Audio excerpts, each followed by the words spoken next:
Ya, saudara, waktu saya sedang duduk di tempat ini, Tuhan ngomong begini. Kamu tahu semua yang terjadi ini, itu karena kesetiaan. Ya. Jadi pemimpin saudara ini benar-benar mendapatkan suatu kasih karunia anugerah yang luar biasa. Sehingga pemimpin saudara ini setia. Kalau saudara melihat akan perjalanannya, ya, dari masa kecil, saya percaya saudara sudah banyak mendengar akan apa yang Tuhan kerjakan terhadap pemimpin saudara. Dari kecil sampai Tuhan didik sedemikian rupa, Tuhan hancurkan sedemikian rupa. Dan saat ini dengan kesetiaannya, ya, tanpa berontak, tanpa meninggalkan Tuhan, terus melakukan bagiannya. Tuhan katakan, nah ini hasil dari kesetiaan. Saudara yang di tempat ini mengerti bahwa semua yang terjadi di tempat ini, sayap mulai melebar ke kanan dan ke kiri, ke depan dan ke belakang, tanpa suatu modal sedikit pun. Kalau saudara melihat akan segala sesuatu ini, dan saat ini Tuhan sedang siapkan, pada saat Ibu Nita tadi mendeklarasikan, ya, ada suatu lawatan yang besar-besaran. Itu tadi didoakan kan, biarlah langit terbuka Tuhan, amin, ya, sampai semua lawatan itu terjadi. Nah, itu disediakan semua untuk kita semuanya yang di tempat ini dan untuk Bahtera, ya. Jadi kita percaya bahwa apapun dunia saat ini sedang terjadi, ya. Saudara, apalagi kalau kita melihat media-media yang ada, semua yang mengatakan keadaan cuaca yang seperti dan sebagainya, ya. Tetapi ada sesuatu yang perbedaan yang Tuhan berikan buat kita. Bahkan Tuhan katakan ada lawatan besar-besaran bakal terjadi buat orang dunia, ya. Dengan keadaan resesi, dengan keadaan segala sesuatu, rasanya mungkinkah ini terjadi? Tapi satu perkara, saudara dan saya adalah orang yang dibedakan, ya. Hanya karena kesetiaan. Tuhan katakan hanya kesetiaan yang membuat semuanya ini terjadi. Saudara, saya percaya, ya, lawatan baik mengenai semua tuaian yang besar-besaran, bukan sekedar tuaian besar-besaran buat lawatan jiwa-jiwa, tapi tuaian akan terjadi jasmani dan rohani, ya. Dan ini Tuhan janjikan benar-benar buat kita semuanya. Tapi satu perkara, saudara sudah diperlihatkan mengapa Mahanaim ini bisa terjadi seperti ini. Kenapa Bahtera bisa pergi ke pulau-pulau, bisa pergi ke bangsa-bangsa. Bahkan dalam relatif singkat, pada saat itu hampir 250 negeri-negeri yang negara-negara yang kita jalani. Kenapa bisa? Kesetiaan. Jadi hari ini kita belajar tentang kesetiaan, ya. Kesetiaan, karena kesetiaan itu menghasilkan perkara-perkara yang luar biasa, ya. Kesetiaan membuat segala sesuatu saudara bisa menikmati dalam masa-masa seperti ini. Mari kita belajar tentang kesetiaan, ya. Di dalam bahasa Yunaninya, kesetiaan itu adalah pistis, ya. Dikatakan bahwa pistis itu adalah, sebenarnya pistis itu artinya bukan sekedar kesetiaan, tapi setia sampai mati, ya. Itu arti yang sebenarnya daripada kesetiaan. Orang bisa pada saat mereka menikah, ya, mereka di altar, mereka berjanji bahwa mereka akan setia. Bahkan kalau saya lihat akan perjanjian pernikahan selalu mengatakan kita akan setia menjadikan kau istri atau suami sampai maut memisahkan kita. Pada saat mereka mengadakan suatu perjanjian pernikahan, mereka lakukan itu. Tetapi dalam perjalanan apabila janji itu tidak diingat, apabila mengalami banyak masalah dalam kehidupan, itu sudah lupa berapa banyak rumah tangga yang mengalami suatu kehancuran, sudah meninggalkan kesetiaan. Demikian juga saudara, kita ini mempelai Kristus ya, prajurit-prajurit, pahlawan-pahlawan. Saudara dan saya sudah ditunangkan dengan raja di atas segala raja. Yang saat ini Tuhan rindukan adalah kesetiaan. Kita akan baca di dalam Wahyu 2 ayat 10b. Firman Tuhan mengatakan begini, hendaklah engkau setia sampai mati. Ini pistis. Ya. Pistis adalah sesuatu yang dikatakan kamu tidak setia untuk sementara. Tetapi yang Tuhan inginkan dalam kehidupan saudara dan saya adalah setia sampai mati. Apa artinya mati? Mati itu bukan harus kitanya benar-benar mati jasmani. Tetapi saat kita harus sampai diangkat di awan-awan, harus tetap setia, ya. Setia sampai mati. Dan firman Tuhan katakan, Tuhan Yesus akan mengaruniakan kepada kita mahkota kehidupan. Saudara, mahkota kehidupan ini tidak diberikan di dalam dunia saja, tapi sampai kita pulang. Itu akan terus ada dalam kehidupan kita. Saudara, jangan berpikir bahwa ya kita di dunia ini mau susah mau sengsara, nanti di surga kita mendapatkan sesuatu. Bukan. Ya. Tuhan katakan langit bumi Tuhan yang punya. Amin. Jadi jaminan ini itu lahir batin. Ya. Jaminan ini jasmani rohani. Saudara di sini dijamin, saudara di surga dijamin. Dikatakan mendapatkan mahkota. Mahkota itu diberikan kepada siapa? Putra-putra mahkota. Saudara adalah putra-putra sulung Tuhan yang berhak menerima mahkota itu. Tapi kalau hak kesulungan ini tidak diperjuangkan dengan kesetiaan, bisa beralih. Hak itu bisa beralih. Salah satu contoh, Ruben itu anak sulung, betul? Ruben itu anak sulung. Dia dikatakan engkaulah kekuatanku. Yakub mengatakan ini pertama-tama kekuatanku. Engkau anak sulungku. Tapi akhirnya dikatakan bahwa hak kesulungan jatuh kepada Yusuf. Bisa beralih. Hati-hati. Bahwa hak kesulungan bisa beralih. Karena apa? Karena Ruben tidak setia.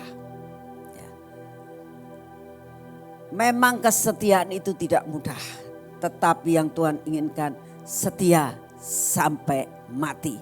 Supaya saudara dan saya yang disediakan mahkota kehidupan kita bisa terima di bumi dan di surga. Amin. Apa sih sebabnya kita itu sering tidak setia? Ya. Sebenarnya ketidaksetiaan itu disebabkan karena bosan, saudara. Ya. Suatu keluarga yang sudah rutinitas, terus bosan hidupnya selalu monoton, terus gak ada sesuatu hal yang menarik dalam kehidupan keluarga. Apa yang terjadi? Suam-suam. Ya. Ini yang membuat tidak bisa setia. Kenapa saudara dalam pengikutan kita kepada Tuhan suka tidak setia? Ini hal yang pertama. Tuhan katakan jangan suam-suam. Jangan suam-suam. Wahyu 3 dikatakan begini ayat 15. Aku tahu segala pekerjaanmu. Ini suatu teguran buat kita semuanya. Jangan sampai kesetiaan lepas daripada saudara karena saudara suam. Dikatakan aku tahu segala pekerjaanmu. Jadi saudara tahu pekerjaan yang saudara lakukan di Mahanaim ini tidak ada satupun di luar pengetahuan Tuhan. Tuhan sangat tahu apa yang diplanningkan buat Mahanaim. Tuhan tahu persis planning terhadap saudara pribadi demi pribadi. Itu Tuhan tahu. Lalu dikatakan, engkau tidak dingin dan tidak panas. Alangkah baiknya jika engkau dingin atau panas. Jadi karena engkau suam-suam kuku dan tidak dingin atau panas, aku akan memuntahkan engkau dari mulutku. Hati-hati saudara. Ya. Saudara setiap hari Sabtu, Minggu, Senin selalu kumpul di tempat ini. Dibakar saudara. Tapi lama-lama saudara akan merasakan kok gini-gini aja ya. Saudara menari dengan sungguh-sungguh, tapi yang tahu hati saudara bahwa saudara sedang dalam keadaan suam. Dalam keadaan tidak panas dan tidak dingin. Itu hanya Roh Kudus. Jangan kita merasakan bahwa kita mampu dan kita bisa. Kesetiaan itu banyak hal yang membuat kita menjadi tidak setia.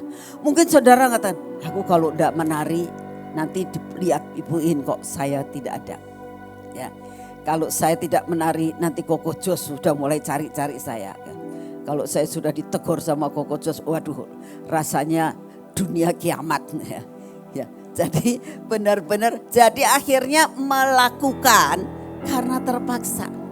Kesetiaan bukan seperti itu. Ya. Bukan setiap kali kalau ada acara kamu datang, tapi hati kamu gak ada di sini. Itu suam namanya.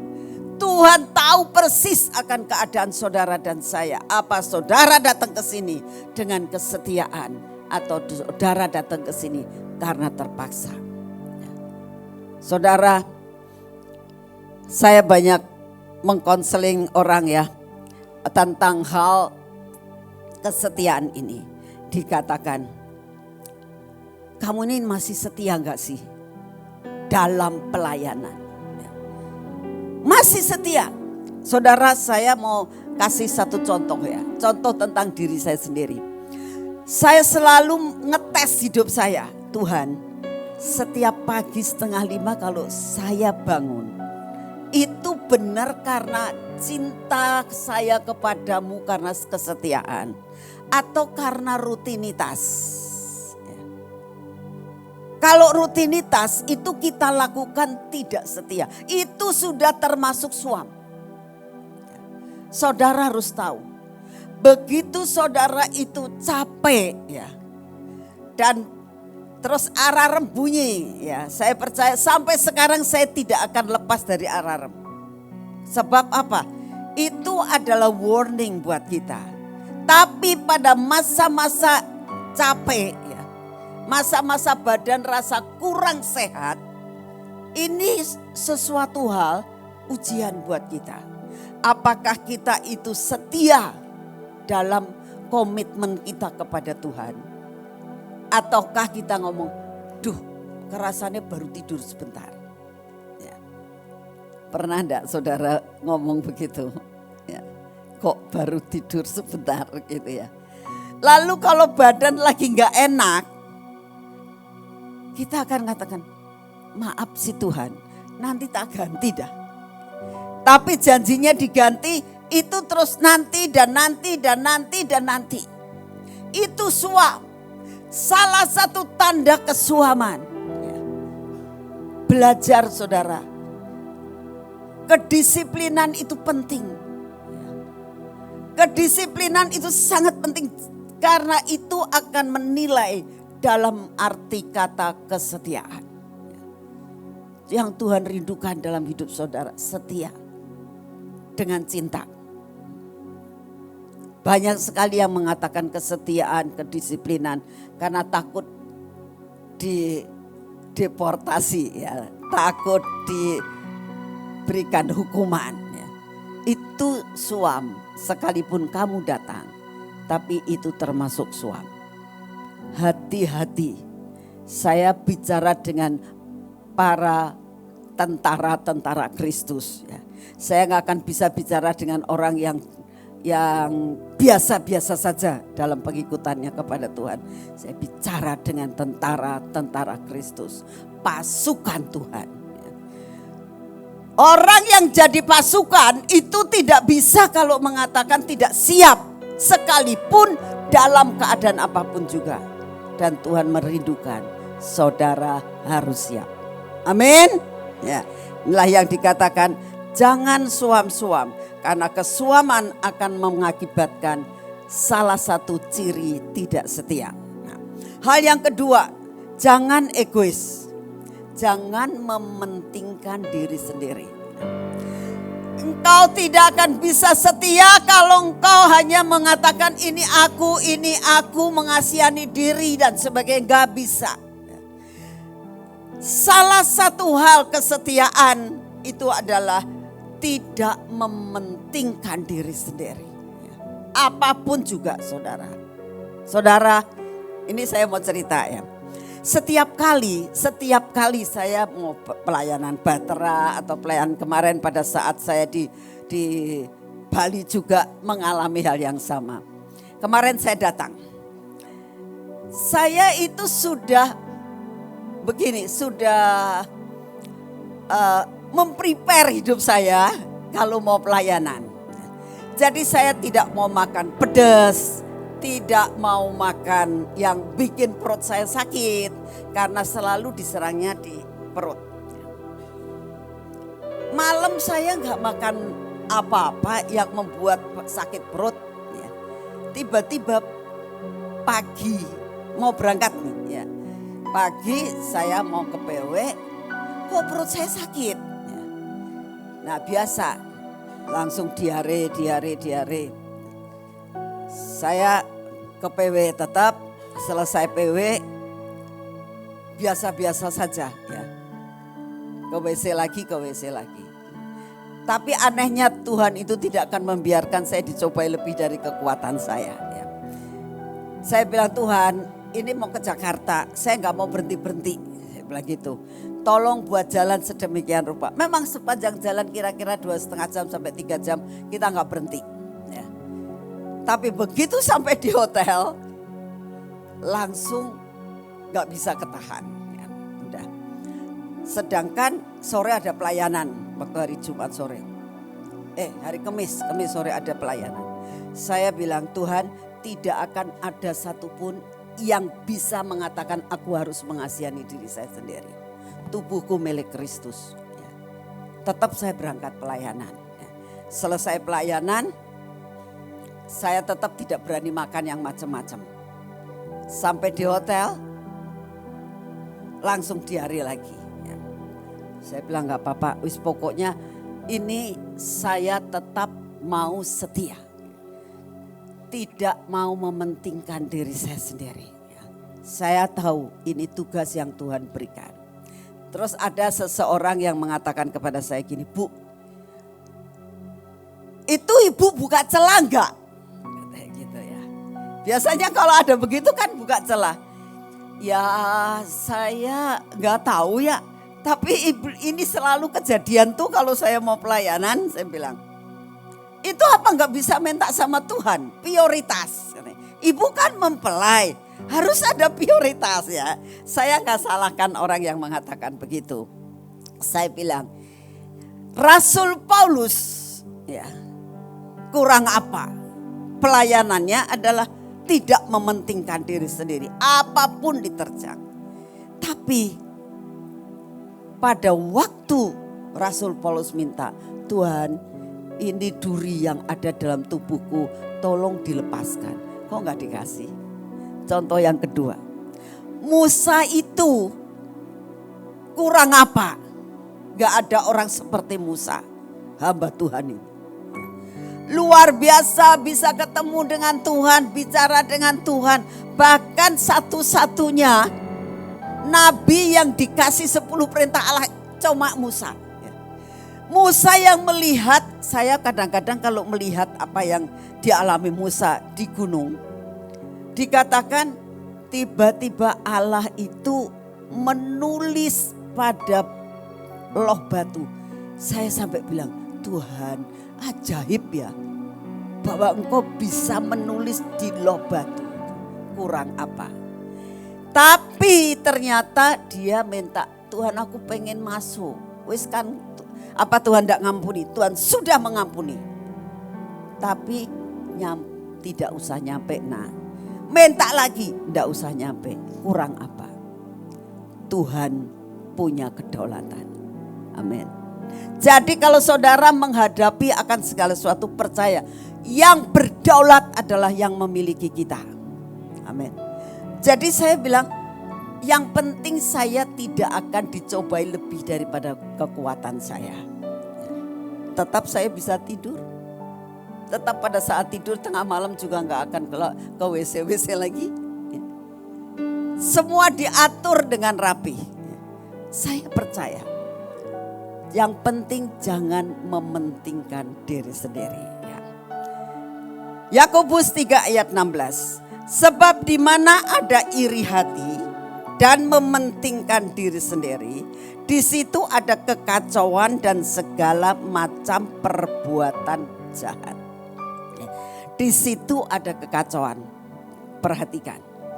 Di mana engkau mementingkan diri sendiri, itu pasti menyakitkan hati orang lain. Begitu engkau mementingkan diri sendiri, pasti membuat kekacauan. Dan langsung kita tahu perbuatan yang tidak baik terjadi. Contoh, kenapa Raja Saul sampai mempunyai suatu niat untuk membunuh daripada Daud? Karena apa? Karena dia iri hati. Mementingkan diri sendiri. Wah, kaya-kayanya nanti lama-lama kerajaan ini jatuh kepada Daud. Saya sedang berpikir begini, saudara. Sebetulnya ini ya, Saul itu taktiknya kurang pinter. Saya bilang. Dia taktiknya untuk mengambil Daud sebagai menantu itu kan sudah betul toh. Walaupun itu jerat, tapi wes sudah betul lah. Kalau bisa dia itu baik-baik sama Daud, sebetulnya tidak harus seperti itu. Kenapa dia melakukan itu? Karena mementingkan diri sendiri. Dia tidak ingin kedudukannya direbut oleh orang lain. Saya bersyukur melihat akan bahtera saat-saat ini yang sampai dengan saat ini. Kami hamba-hamba Tuhan itu tidak ada persaingan. Ya. Kalau kita melihat Mahanaim, saya bersyukur. Mahanaim lihat apa yang sedang Tuhan lakukan di Sion, bersyukur. Selalu kita saling bersyukur. Kalau saya melihat akan apa yang dilakukan oleh Pak Hadi, naik gunung kita ya gak bisa lah sampai seperti itu. Tapi bersyukur tidak ada iri gitu. Nah, saya kalau melihat penyembahan pujiannya dari Mahanaim, gak bisa saya ngiri. Kenapa ya? Kok ini namanya mat mempelai itu gak bisa seperti itu. Semua punya jatah, saudara. Nah, lalu Ibu In kemarin waktu khotbah di Sion ngomong gini. Kalian itu ya mendapatkan prioritas yang luar biasa. Kita yang di sini membuat taman juga. Itu tidak bisa keluar seperti yang ada di Sion. Gitu ya. Minyak sekali keluar terus gak keluar lagi. Tapi kalau lihat di Sion itu berkelimpahan. Yang terakhir itu yang namanya minyak kelimpahan, saudara. Yang sudah dibagi itu tuh berkelimpahan benar-benar. Sampai saya bilang, ya itu jatah sih. Jatah. Jadi itu mau-maunya Tuhan. Saat saya melihat akan mujizat yang terjadi, lalu Tuhan tuh mengingatkan, ya apa yang kamu lihat di taman itu ya mirip-mirip lah. Waktu Tuhan itu menulis di loh batu. Saya tanya, Tuhan, saat engkau menulis di loh batu, itu kamu ketemu sama Musa enggak? Saya bilang, enggak. Ada suara. Ya. Lalu langsung ada tangan yang menulis. Gitu. Oh. Sebab pada saat Musa itu pengen melihat, aku lihat wajahmu. Tidak ada satupun yang bisa melihat Allah. Kamu sembunyi di tebing ini, aku akan lewat. Begitu, gak bisa. Ya. Jadi saat saya melihat akan apa yang terjadi di taman, saya cuma katakan kagum Tuhan. Hanya berdoa supaya kesetiaan terus ada. Ya. Tidak mementingkan diri sendiri. Saya tidak katakan jadi di Sion maupun dimanapun juga tetap mereka dapat bagian sebotol kecil. Ya.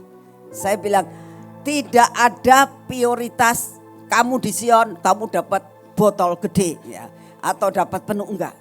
Ini milik Tuhan. Ini harus dibagikan karena itu minyak kelimpahan. Dan saya percaya ada sesuatu konformasi yang tadi katakan. Ada kelimpahan yang akan kita ambil dan kita raih dan kita akan tuai besar-besaran. Ya. Percaya ini akan terjadi dalam kehidupan saudara dan saya. Amin. Yang penting adalah jangan mementingkan diri sendiri. Kalau suatu tuaian itu sangat banyak, saudara jangan mengatakan buat aku dan buat aku. Beritakan. Ya. Pakai untuk kemuliaan nama Tuhan. Pakai untuk kelebaran akan rencana Tuhan sampai seluruh dunia dilawan. Amin. Ya. Yang ketiga dikatakan harus mempunyai kecermatan. Saudara tahu cermat? Cermat itu teliti. Ya. Saya ngomong terus terang, saya ini orang yang tidak teliti. Kalau mengenai masalah hukum, saya sangat teliti. Saya sebagai notaris sekian tahun, kurang lebih 35 tahun, saya bersyukur sampai dengan saya pensiun. Ya, saya tidak pernah dipidana, saudara, dituntut pidana. Karena benar-benar saya tahu kalau ini surat tidak benar, dikasih uang berapapun saya tolak. Saya bilang ini bahaya. Tapi banyak sekali notaris yang berani. Ya. Tapi saya bilang enggak. Itu kalau mengenai teliti dan cermat. Tapi kalau saya beli sesuatu itu kurang teliti, saudara. Berkali-kali, misalnya saya beli baju ya. Itu saya tidak pernah teliti seperti cici saya. Cici saya ngomong, kamu beli baju gini kok enggak diteliti. Sobek apa tidak, kainnya bagus apa tidak. Kalau perkara begitu saya kurang teliti. Tapi hari ini Tuhan katakan salah satu ciri dari kesetiaan itu kita harus cermat dan teliti. Perkara apa? Perkara mendalami firman Tuhan. Kita harus benar-benar begitu kita dapat firman, ya, kita harus ngerti tujuannya mau kemana.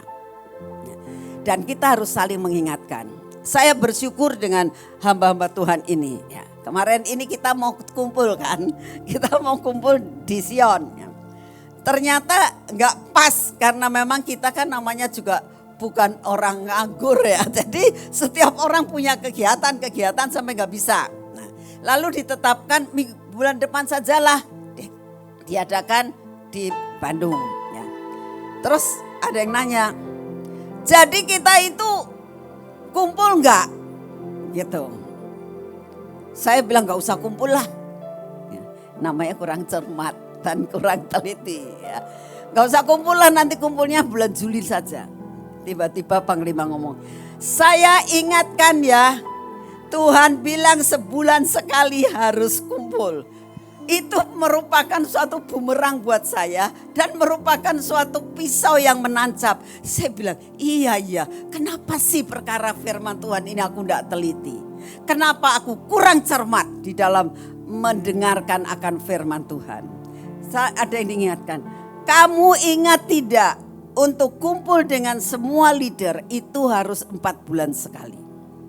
Sedangkan waktu aku apa enggak 6 bulan sekali. Lah ya wong yang dipakai buat bernubuat kamu loh ya. Bisa enggak teliti dan enggak cermat itu bagaimana? Saya bilang Tuhan, saya ini orang yang enggak cermat. Enggak cermat, ceroboh itu namanya tidak setia. Ya. Saudara, kita harus ngaku. Nah, begitu Ibu Iin ngomong begitu, saya bilang siap, Selasa kumpul. Gitu ya.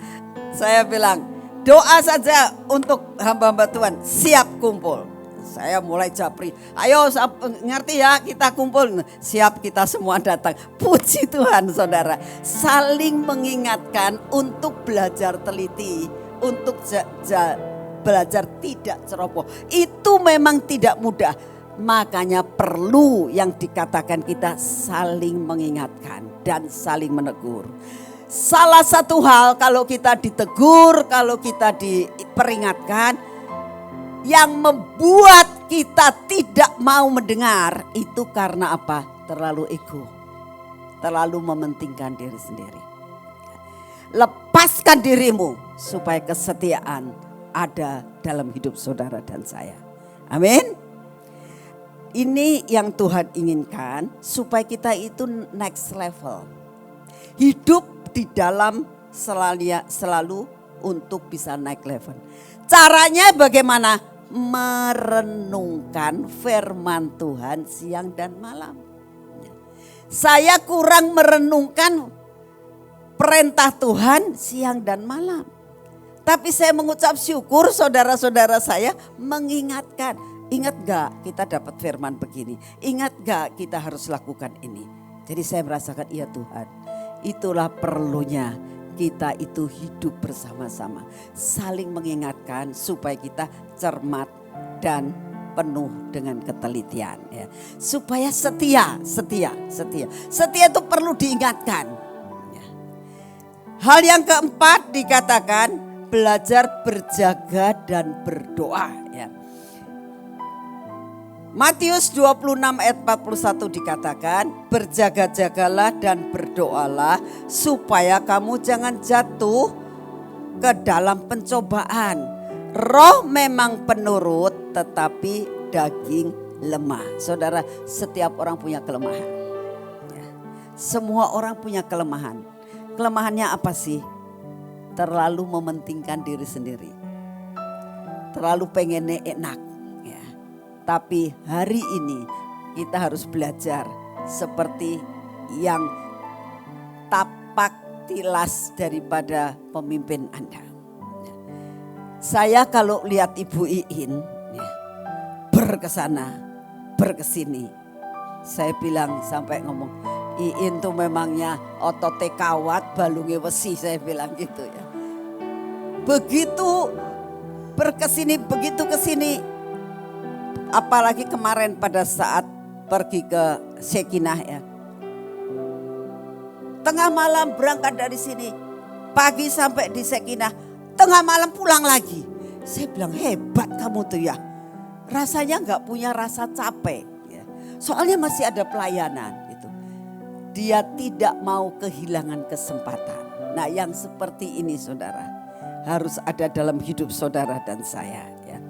Bagaimana caranya supaya tetap berjaga dan berdoa. Nah, lalu ada orang mengatakan, kalau Ibu Iin sih di mobil bisa tidur katanya gitu. Itu namanya apa? Anugerah saudara. Iya, di mana bisa tidur itu anugerah yang luar biasa. Sehingga sampai di sana ya tetap seger aja gitu. Karena sudah istirahat yang lebih dari cukup. Semua Tuhan atur dalam kehidupan saudara dan saya. Tapi yang dipentingkan adalah berjaga dan berdoa. Punya saat teduh yang teratur. Punya doa dan penyembahan yang teratur.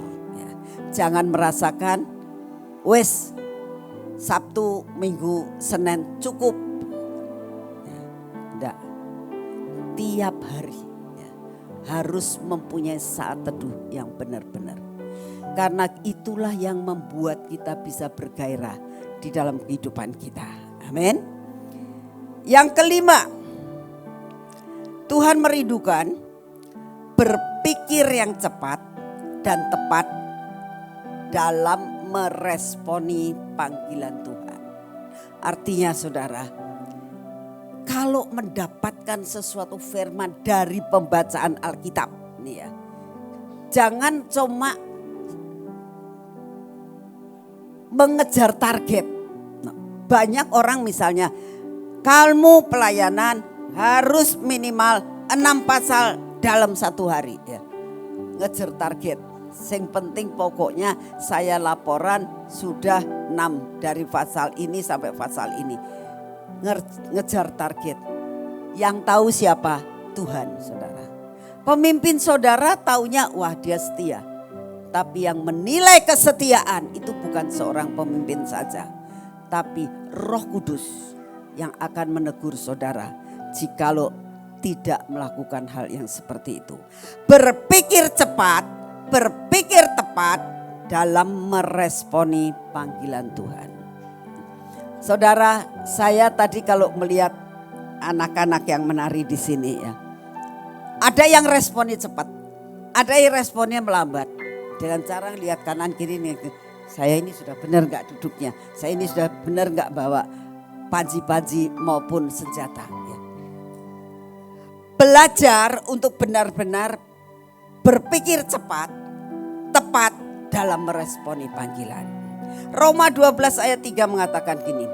Berdasarkan kasih karunia yang dianugerahkan kepadaku, aku berkata kepada setiap orang di antara kamu, jangan kamu memikirkan hal-hal yang lebih tinggi daripada yang patut kamu pikirkan. Tetapi hendaklah kamu berpikir begitu rupa, sehingga kamu menguasai diri menurut ukuran iman yang dikaruniakan Allah kepada kamu masing-masing. Menguasai diri menurut ukuran iman, saudara.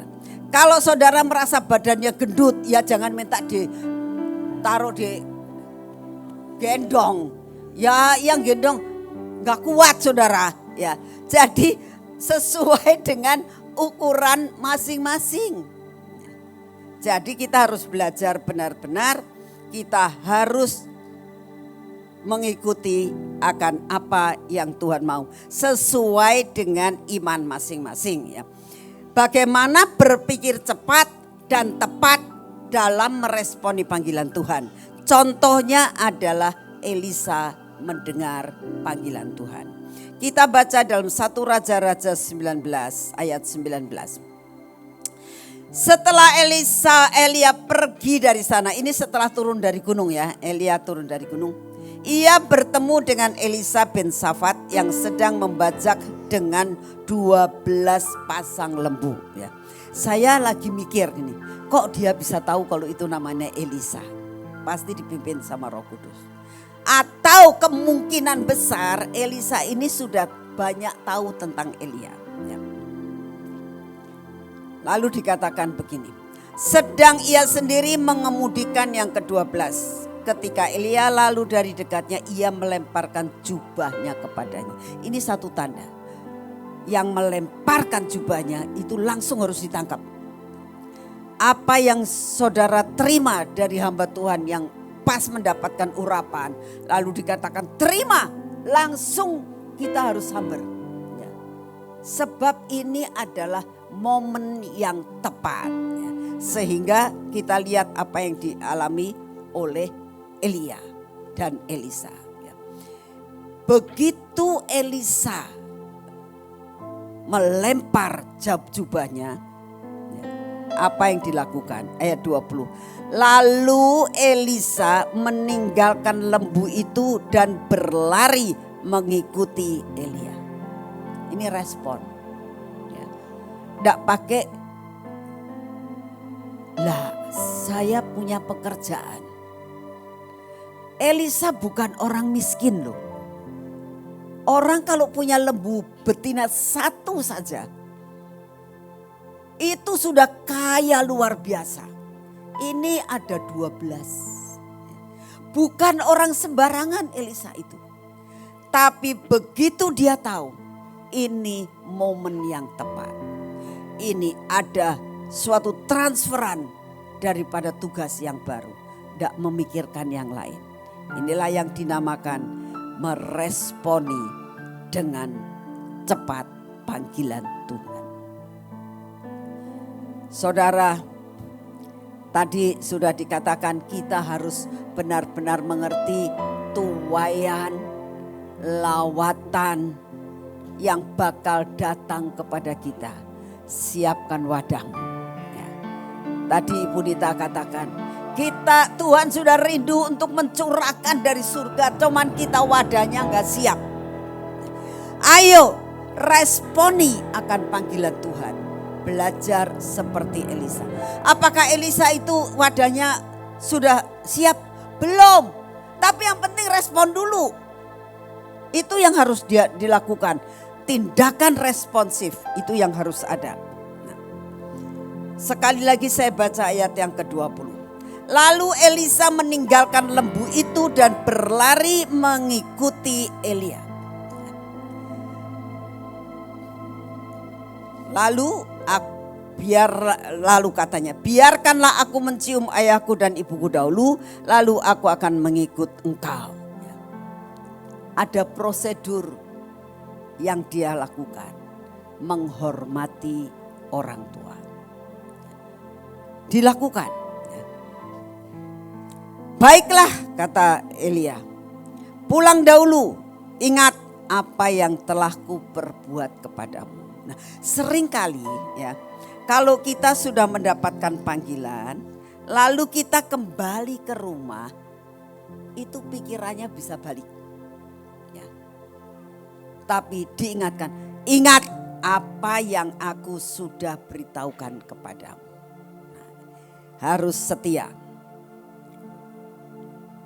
Ayat 21, lalu berbaliklah ia daripada Elia dan ia mengambil pasangan lembu itu, menyembelihnya dan memasak dagingnya dengan bajak lembu itu sebagai kayu api. Ia memberikan daging itu kepada orang-orangnya, kemudian makanlah mereka. Sesudah itu bersiaplah ia lalu mengikuti Elia dan menjadi pelayannya. Saudara, meresponi panggilan. Dalam panggilan apapun juga yang saat ini saudara dan saya sedang diberitahukan, Tuhan katakan responi panggilan Tuhan. Amin. Yang terakhir, Tuhan katakan lakukan dan tuntaskan tugas panggilan kita. Kalau bekerja jangan separuh, tapi Tuhan katakan tuntaskan. Matius 5 ayat 41, ayat ini sangat-sangat menjadi moto dalam hidup saya. Siapapun yang memaksa engkau berjalan sejauh 1 mil, berjalanlah bersama dia sejauh 2 mil. Harus melakukan double porsi. Itu menjadi moto dalam hidup saya. Kalau bisa melakukan dengan double porsi. Jangan sedikit-sedikit, maksimal dalam kita melayani Tuhan. Maksimal dalam melayani Tuhan. Kalau kita disuruh untuk melakukan ini, double porsi. Dan ini saya melihat, ini yang dilakukan oleh pemimpin saudara. Jadi ini kita harus banyak belajar dari pemimpin. Sehingga kita pun harus tahu apa yang harus dia lakukan. Kita saling belajar dan saling mengisi. Kita hamba-hamba Tuhan pun saya banyak belajar dari Ibu Iin. Saya banyak mendengar khotbahnya. Ya. Jangan merasakan khotbah kita yang paling bagus. Ya. Jangan merasakan khotbah pemimpin saya yang paling bagus. Tidak. Ya. Kita bisa banyak untuk mendapatkan yang lebih lagi. Harus double porsi. Firman yang kita baca harus double porsi. Kita dengerin khotbah-khotbah, ya. Kita dengerin khotbahnya Pak Yusak. Kita dengerin khotbah siapa saja yang kita rasakan, Tuhan aku mau belajar firman-Mu. Kadang-kadang Tuhan perlihatkan, kamu dengerin khotbahnya ini. Dan saat didengarkan, sangat memberkati. Mendapatkan suatu penambahan dalam pengikutan kita kepada Tuhan. Kita bisa belajar lebih banyak lagi. Ini sebenarnya yang dinamakan kiat-kiat daripada kesetiaan. Saya berdoa saudara, supaya saudara mengerti apa yang Tuhan mau dalam kehidupan saudara dan saya. Mari kita berdoa.